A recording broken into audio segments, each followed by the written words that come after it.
All right, Shawn FightHype.com here with the best strength and conditioning coach in all of boxing, Coach Larry. How you guys doing?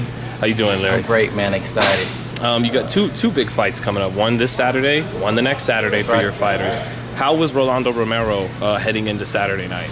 Rolly is in a great place. He's excited. He's having fun. This is his first really strength conditioning camp, and the longest camp he's ever had. He had an 8-week camp, and he's used to doing 4 and 6-week camps. So he's doing amazing. He's adapted very well to the work, and he's enjoying it. The weight cut has been easy so far. We're just gonna let him go out there and have fun.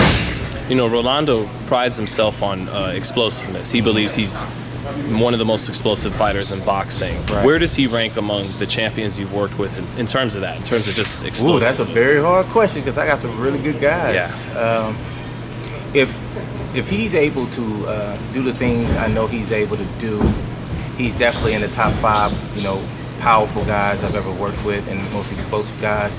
He's definitely in the top, 5 most exciting guys because you never know what's going to happen. He keeps you on the edge of the seat. I know he wants that #1 spot in everything he does, but he got to go through some real big champions to get that. With the Caleb Plants and the Shawn Porters and the Badu Jacks and guys like that. So he's showing a lot of potential, a lot of talent. He's still really, really young, and with time comes all those things as well. When you're working with Rolly, even though he's 24, let's call him a kid. Yeah. To me, he is. Is he the biggest knucklehead that you've worked with yet? I'll say that he's the most fun.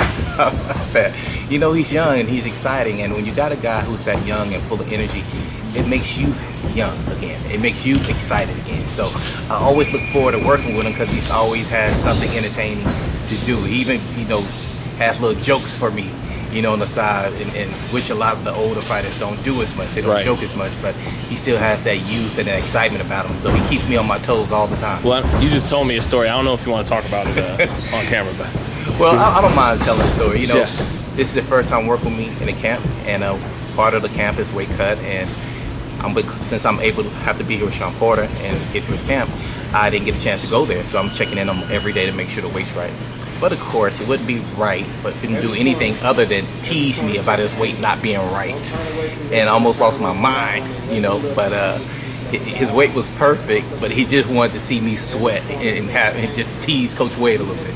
That's what I love about the guy. He's always fun. He's always exciting. Sometimes he drives me crazy, but I love that about him. Do you think, despite some of the sense of humor he has and the craziness, there's a serious drive to be great? Oh, no question, man. He's very focused and very determined, and you can see it in the ring. If you ever watch him fight, he has this constant scowl on his face because that's how focused and determined he is. I've seen him in the ring with a bunch of guys, and he seems to have a great awareness of what he's doing and why he's doing it based on his style. I've seen him really hurt guys in sparring, a lot of them.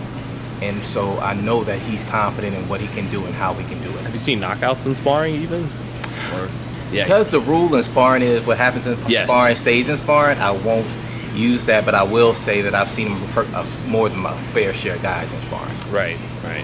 And lastly, where do you think he'd fit in with the rest of the division? Haney, Garcia, Lomachenko. I think he's one of those top 5 guys. I mean, you got Lomachenko. You got to say him first. Yeah. Because he's proved it. He's definitely proven. Then you got the Devins, and you got Ryan Garcia, and then you have to go with the new world champion, the young guy for some reason. Teofimo, who I'm a big fan of. By the way, I've seen him do work with Shawn way before he got an opportunity. Yes. He is one of the top 5 guys in the division, and I think Rolly's right up there with him. I think it's going to come down to all of them fighting, and that might be the most exciting division actually at some point. Unless they all move up to 47. Then that'll be the most exciting. And then that'll be the most exciting. Wherever these kids go is it's a great class. It's a great class of guys, great class of talent. And I think what we're going to be looking forward to is seeing these guys clash on a regular basis. You think it's fair to say those guys are they're the favorites, right? And Rolly is kind of the wild card. Right. Like he could be the one who either goes one way or he could knock them out. Correct. Right? Correct. Rolly is the guy that's probably the least noticeable in comparison to those guys because those guys have already been on a big stage and already have belts. But Rolly is right there with him. He gets his opportunity to get his belt coming up here this weekend, and I believe he will pull that off. and then we have to mention his name the same way we mention all these other guys' names. And I would like to see them get in there and fight a guy like him. So I'm looking forward to it.